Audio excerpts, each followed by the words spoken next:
Ал енді бауырларым, Ахмет Байтұрсын ағамыз бізге былай деген: қазағым, елім, қайқайып белің сынуға тұр таянып. Талауда малың, қамауда жаның, аш көзіңді оянып.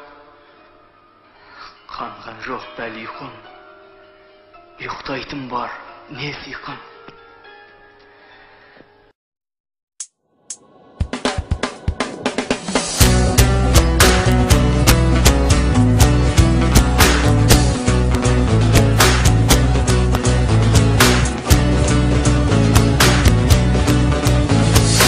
Елім дегендер қамын жегендер, адал өрендер, намысы қайнағандар, ел үшін ар үшін қайратын қайрағандар, қазақтың бағы үшін. Сақтан алашым иманың жиғанын байқа аңғалым, жартылар жанашырды, досылар жаманды, әзәзіл аярлар бар, айырар арамды.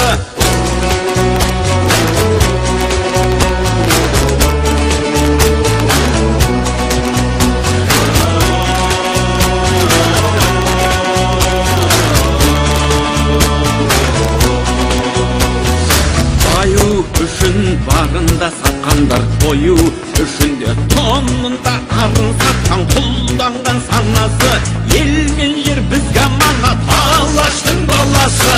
Рухың кешегі қайда, қазағым қайда барасың, мұңым сен жатсам туссам жанымның ардағы, бауырлық бірлігінде бағыңның орнауы.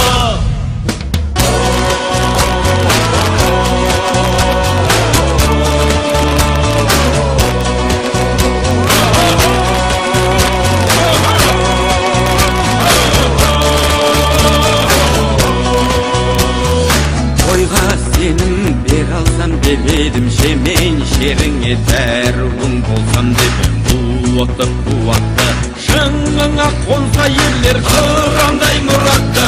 Күндер өтер, жылдар жетеді, бәрі кетеді, жалынды жырым қалар, жаныңды тербеген, алдаспан айбарлы жыр жауыңа сермеген. Асыл елі сүйеніш асқарым, қайсар қалпыңнан айныма мұңарда бір айбарлы асқағым, жауыңа мұңарда бір серпілсін аспаның, серіліп көк аспаның сергісін санасы. Ел мен жер бізге аманат, алаштың